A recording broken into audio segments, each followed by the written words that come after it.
La nuit blanche, Montréal en lumière, 27 février 2015.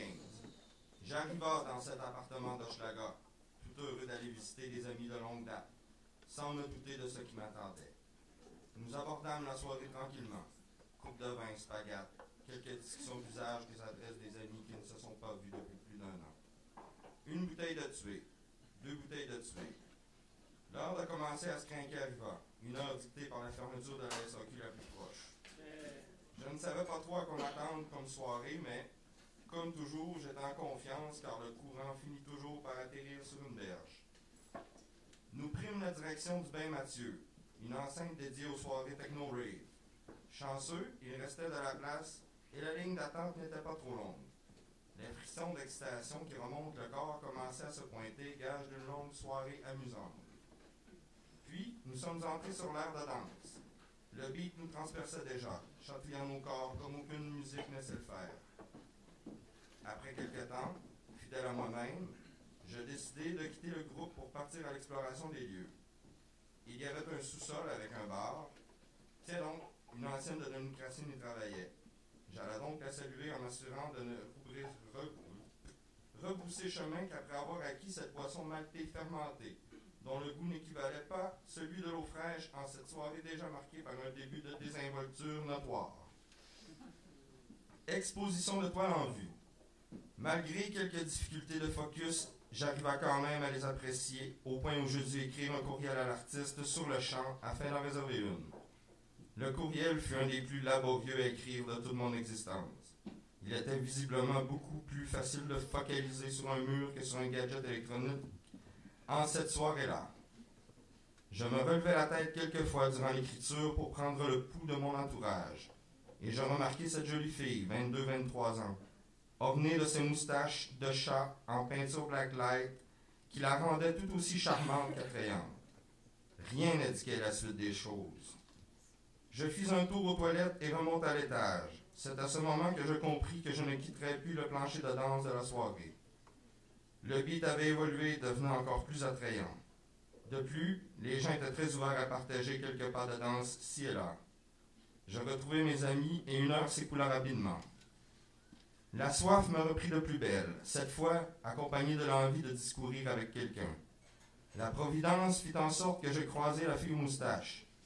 Je l'abordai alors en lui spécifiant le petit quelque chose de spécial que son maquillage ajoutait à sa beauté de jeune femme. Elle fut flattée et m'invita à me joindre à elle puisque ses amis avaient déjà quitté les lieux. C'est ce que nous fîmes. Nous eurent des discussions tout en laissant nos corps décrire mille et une formes dictées par l'émotion du son. Elle se nommait Clara. Nous ne nous quittâmes que brièvement, et durant ce temps, un sentiment de néant se construisait à l'intérieur de moi.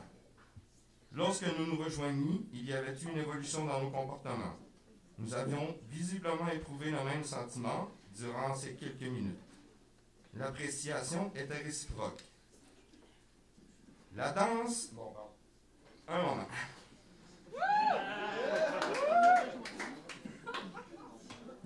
La danse se poursuivit à une différence près.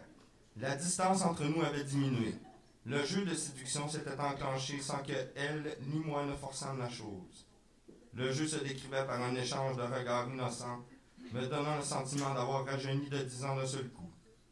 Nous dansions en échangeant parfois un baiser d'une telle intensité que même la langue française n'est pas assez complexe pour décrire. Parfois, pour marquer le beat, nous nous éloignions, puis nous rapprochions.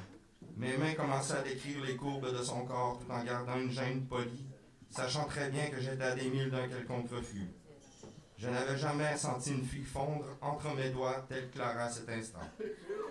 Le temps s'écoulait sans que l'on ne s'en aperçoive, tous deux envoûtés l'un par l'autre.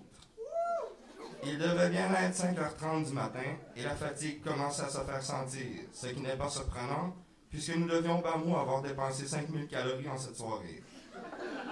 Elle m'annonçait son départ et je la reconduisis donc jusqu'au vestiaire où nous échangeâmes encore ces baisers mielleux. À ce moment même, j'espérais à une poursuite de la soirée afin de célébrer notre communion. C'est alors qu'elle me dit qu'elle avait quelque chose d'important à me communiquer. Elle me signifia toute l'appréciation qu'elle eut pour notre rencontre et s'excusa d'avoir pu m'entraîner dans une escalade de désir. J'ai un chum et nous avons une entente à l'effet que nous pourrons apprécier d'autres individus. Mais il y a un seuil à ne pas franchir, me dit-elle. J'ai incliné légèrement la tête en guise d'incompréhension.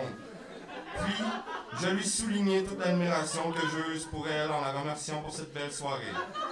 Je savais très bien que nous ne nous reverrions jamais.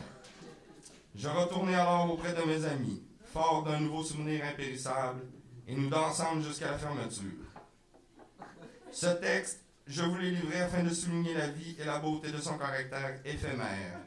Même si parfois il y a les embûches, la dépression, ce sont ces moments qui permettent de dire qu'il y a toujours du beau à découvrir.